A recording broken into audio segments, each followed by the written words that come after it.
Vous cherchez des produits et des qualités pour prendre soin de vous? Bienvenue sur labellebiche.com. Découvrez une sélection de soins beauté, huiles naturelles et produits bien-être pour toute la famille. De produits choisis avec soin pour votre peau, vos cheveux et votre confort au quotidien. Passez votre commande en toute simplicité.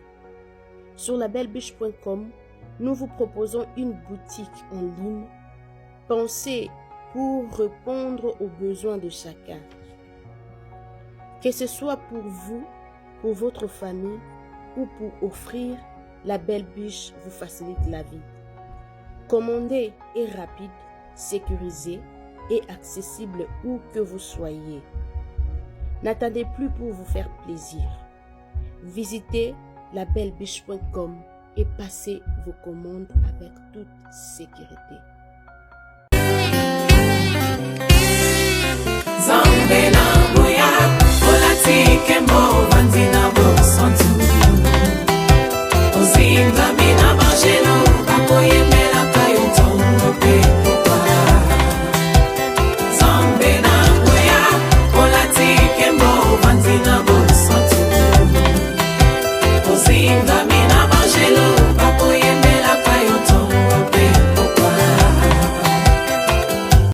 MDG TV, une chaîne Wint pour la cause de Christ.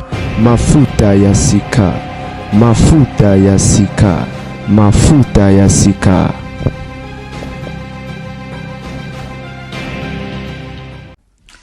Nazolinga natanga, bolamu nawe palanga. Nazoko kate yaya pomotu ya nangoleki. Omemelanga ya pete pa ezalaki pasi. Oh Yesu omemelanga kimia epa ya kindongo. Na makambo makasi otandelinga loboko bonzambe. Makambo etungisinga bambule ebele yo silisango na liloba moko oyo nazoli ba moye ebele po esila na kokite. Okitiselinga yaya loboko na yo yangolu ba problème à la vie na ngai ebongwani matatoli Frère Moïse Matuta nzamba alingi yo mingi mamsono olinga naloba te ya okoma susu te pona nini nazwi bapele yaya avandaka bien na bato elakisa mpenza ke Moïse Matuta ayebovaa na bato nazwi bapele nga nzambe namikabola ndenge nini nkolo msala opesinga pasi nasala sikoyo ndenge nini nasala ndenge nini nazoyeba te bandeko na nga bosunga ngai bato bapesinga conseil balobi na nga boye eza bien oyo na osala me neti ezobimisa basekret deta ya bavie ya bato misusu nakenda ngo na bandenge moko boye nayebi te vous me conseillez quoi? Personnellement, nayebi sabino tant na ya koloba na loba rapona mutu moko te to peka mutu asali likambo te to pe concerné mais na loba rapona bato ebele neti témoignage on na pesa par rapport à message na zuba message ebele yana bato babenga inbox yana bato ba relater nga une histoire triste donc du coup na ko bomba ngote pona nini parce que eza ba réalité oyo to bika ona mokili ya bato je dois en parler pour préserver les autres aussi autant so ba rozala na nzela wana tope lobby ali nzamba lola bienvenue what's this te puti kobote lengi bano la famille na banda koloba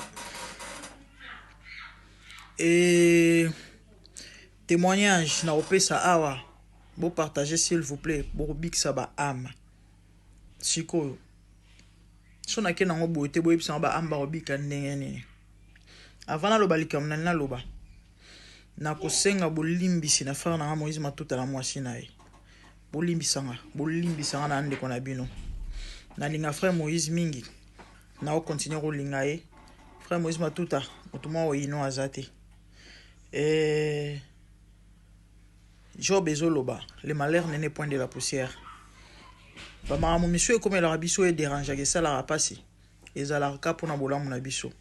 Étant prophète, étant clairvoyante, nayebi ke ezana elomo nzamba olinga a préserver yo pe asunga yo na yango obongisa bisika esengo bongisa yango moni nzamba permettre likambo ebima so na okosa to so eza bongo te nzamba likola pene ngai. Donc ba intérêt ba motivation ba intention eza obat ba okanisa te eza pona ba vite et pona ba mbongo te. Je crois na sina episode bino ke nga TikTok efuta ngate. Je suis là pour la bonne nouvelle. Naza apôtre des gentils. Na un évangile na ndenga lelo pour tout le monde, pour les païens, pour na ba Christou, parce que nous branchons na ba ndenge belé. Ndeko moi komi lobby na nga matsa commentaire na ya lobby mère na sepel na makasi équilibre et mo spiritualité ozo lobela des fois sur la réalité. Neti likamona na lobela, il s'agit de la réalité. La Bible dit à la loi et au témoignage, si l'on ne dit pas ainsi, si l'on ne parle pas ainsi, il y aura point l'horreur. Et l'horreur pour les peuples. Et frère Moïse Matuta, Ozali, Moutali Bosote, biso tout ça mabe na mokili ya bato. Mais pour ça nzambe ezala kaka, to bongisa place mabe ezali, to pe place mabe salemaki. Na lobara na bato mikonyo soki passé rattrapaka. To bongisa otika mbeba na sima yaya eko kangelo nzela lobi ndamba nga memota musu na gloire kendo bongisa tama ambassade mboye biara na réseaux sociaux naza parmi bato bando défendre pe ko kotela la serre mais ka pona pese ndeko conseil na memi ngambo bato bayo lapide nga bayo finga ngai pona nini congolais bongo te soki mutu baza fan mutu aza je sais pas nde baloba fan na ngai machin ata seli mabe oza na droit à reprocher ete linga ekaka na mabe bongo ezala pe ndengo na te bo sunga mutu te likamona oloba wa eze eloko bandeko bele basala pe basalaka yango na mibali na basi do ekomelaka matuta te ekomelaka jemima te yango na sengi bango balimbisanga si le Seigneur a permis c'est o ezoleka na réseaux sociaux to pe lelo na oloba makambo eza nzamba lingi bobongisa passé et obongisa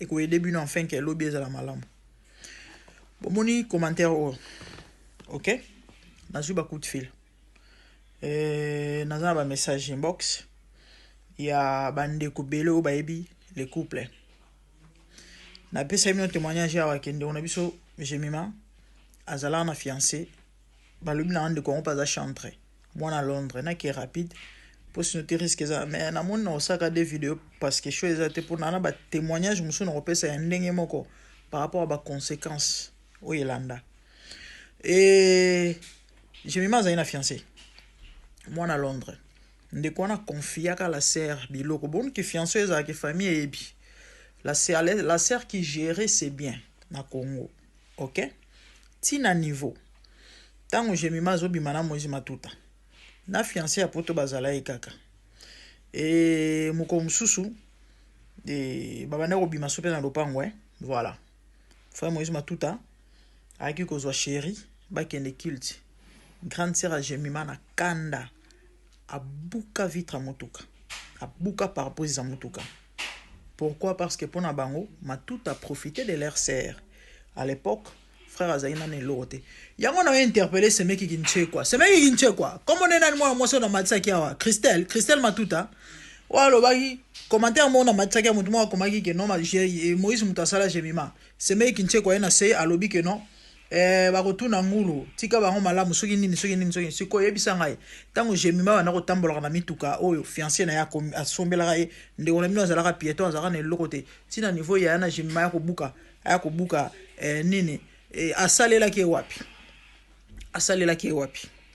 na kozonga na koya na kangi parenthèse allez-y comprendre et c'est ce qui a fait que les frères azala alerté pourtant les solo betami mais attends, yana mino ke buke la mutuka to ba buka mutuka na somba ki na sens nde eko ya ke no mwasi na yo aoma na bord mosusu na jo mosusu les frères pas tikaki bongote. Selon de quoi meka ko betela nga mwa moke lisolo. Les frères apoto ameka pe okene na frère Moïse likolo. Mais ngambo ezaka mambo ba bolingo à distance oyo. Bokote musupe frère Star, j'ai mis mazota l'avenir. Parce que muto na bilaka so za na miso molimo, ato monye na la gomme, ato monye na kalese toboka. Nde papa kondo abeta lisolo lobi ba kate na kimokolo. Azo bunda moko mususu na moninga moko na ba âge ba 16 ans. Batindika ekupe kwemba la moko bande ko bitumbe sila na makase sila na nzoto mais lelo akoma kondo donc j'ai mis ma mona yefitir oh Star lobi matuta na tela yo motema ona banze mona betami na note et azali na fiancé mabeka ne peut-être yango na poza ina mobali et likolo nango et vérité ezala kité bon bref bande ko ba bolingo wana ezali na ngambu ya sœur Jemima. Et donc les frères apoto azaki desi. Si nandenge Jemima ya kosala choix, amoni katikala na Moïse na ye. Motune ezali. Ndeko wana na motema na ye. Ezala ndenge nini? Elelo adijira eloko wana ndenge nini? Abosana tala bo finga biso me bo ebite kombe de vite ozobikisa. Lelo Dorcas Kaja azonga na libana na ye ya mbali na ye liboso akoma na kimia c'est grâce à nous. Kasongi to salara. Nde mutu esala kende kwa keluka délivrance. Bo tout comme ko boma ba innocent. Soto bele la raté. Neta msuti lelo nde kwa malheureuse. Batu ba pesanga na ba message, ba komelanga vie nde kwa komaka na ngo ya salité Moi ko lo ba mamso ezate Mais boya mbangu ko finga. Nazana matatoli ya makambo salela ngai kala oetikali Yesu nazo bangela ngote. Misala na yo eza ya masapote. Bonzame na ezo mwana na misala. Milaka bato kosa kasi ya yote. Bo comprendre. Do kotelo ya vinanga azwaka repote. Do elaksa komena za fan na banzembo matute boza na ngoi idete. J'aime tellement les frères. Bando ba bolingo na bando beta lisolo par rapport au commentaire mo ba tchake ba lobike aboya moi sinae o ba mon n'est pas si ba bandai nae Jemima za moi so ba mon n'est pas c'était OK na bandai premièrement na lisolo ya Jemima parce que ya Moïse matuta et ya Sima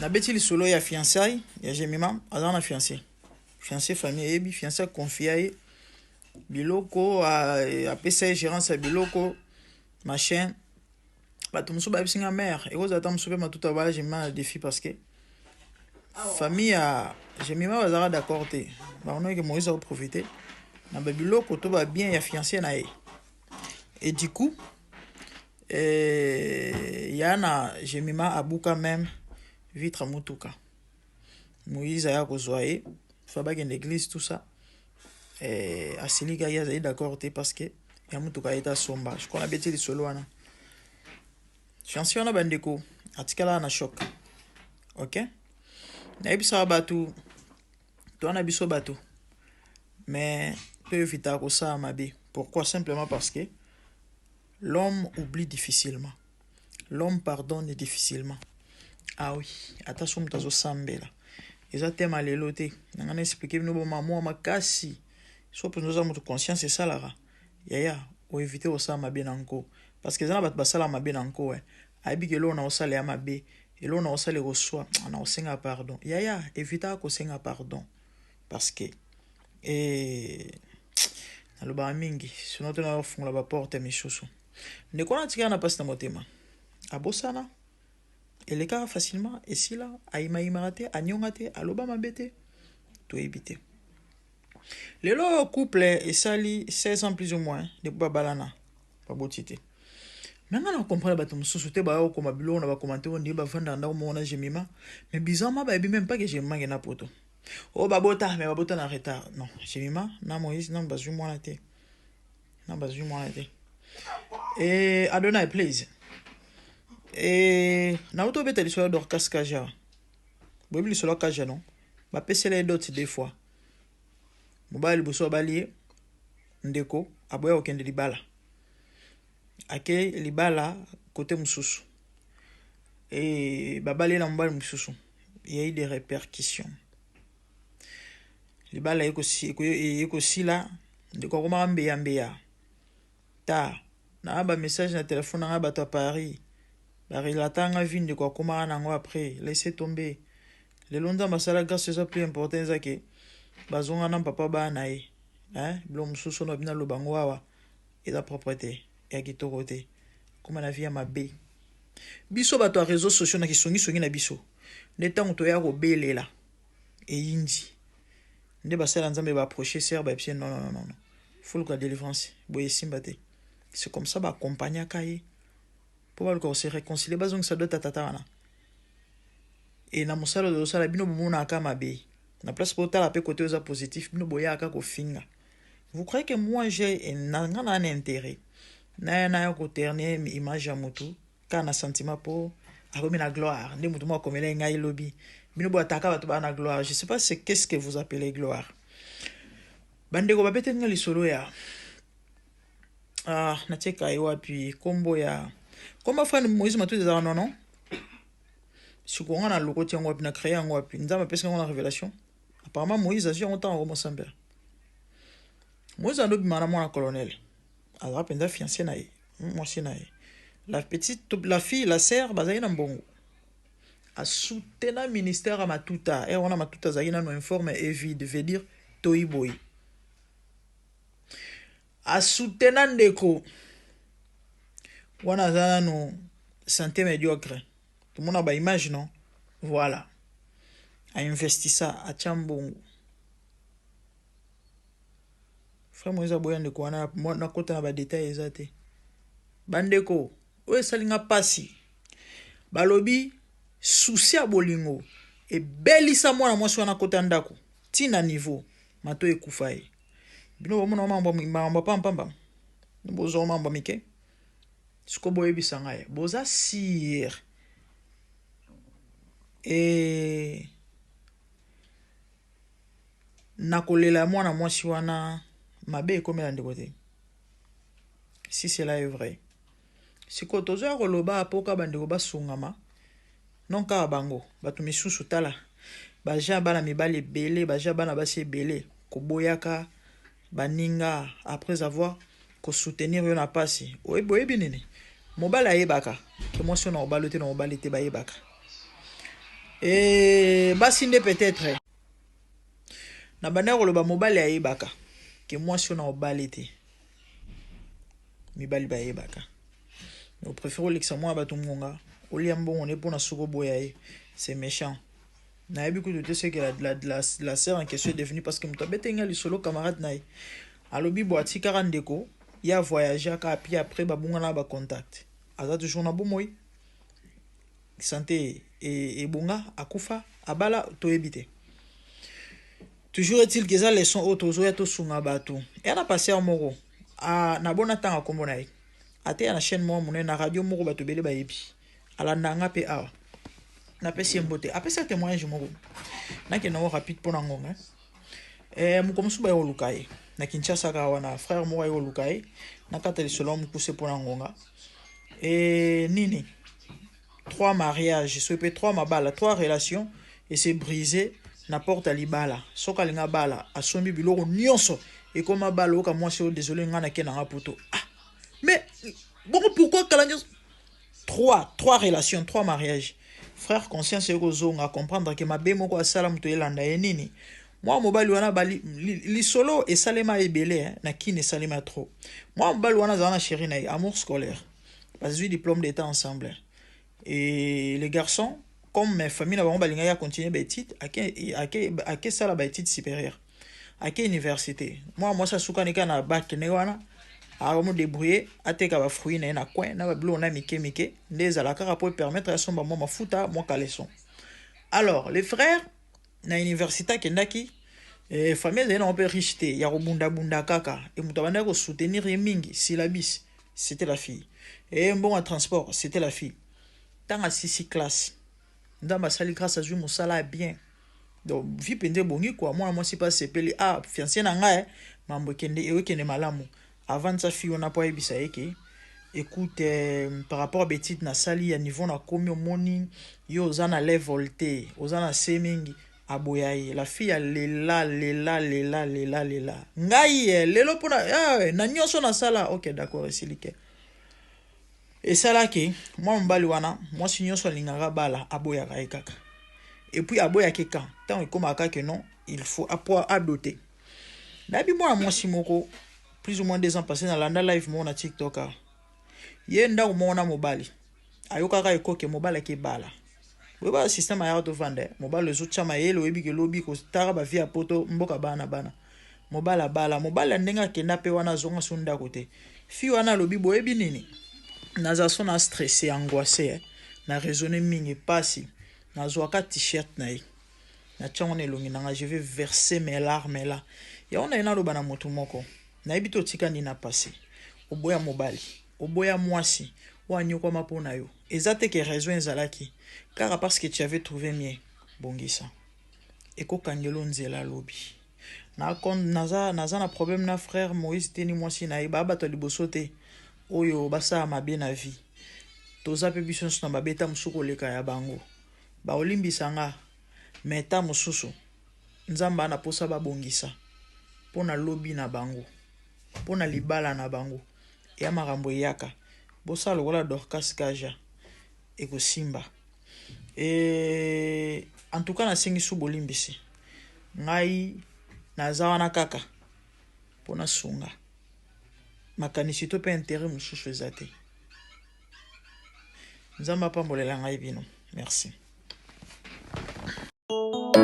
Je vis le Seigneur assis sur un trône très élevé, et les pans de sa robe remplissent les temples. Les séraphins s'étaient au-dessus de lui et criaient l'un à l'autre, disaient Saint, Saint, Saint est l'Éternel des armées.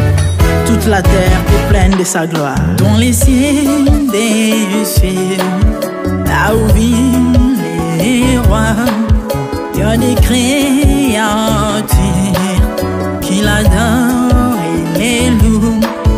Dans les lieux célestes, là où règne mon roi, il y a des anges qui chantent jour et nuit en sa gloire.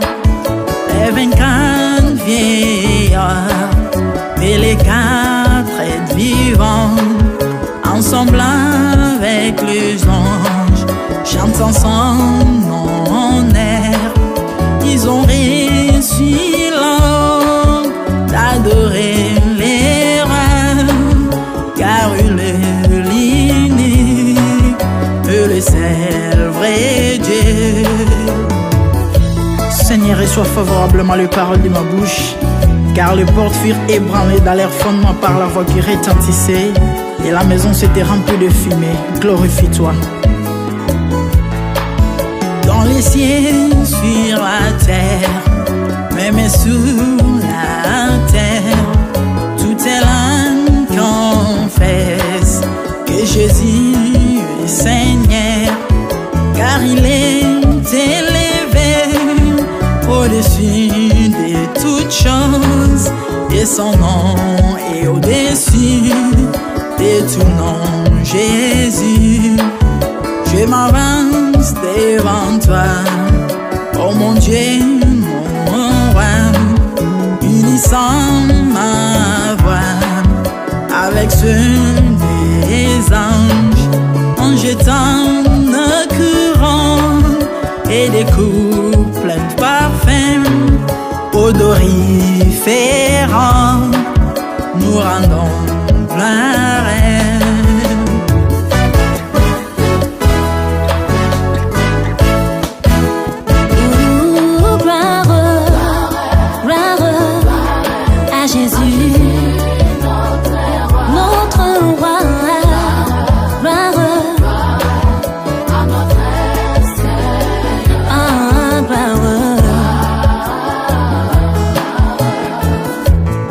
Chantons gloire à Jésus.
es mon soleil, mon bouclier, ma tour forte. Tu me donnes la force du bif, tu m'arroses d'une huile fraîche. On ne se plaît à contempler mes ennemis grâce à toi.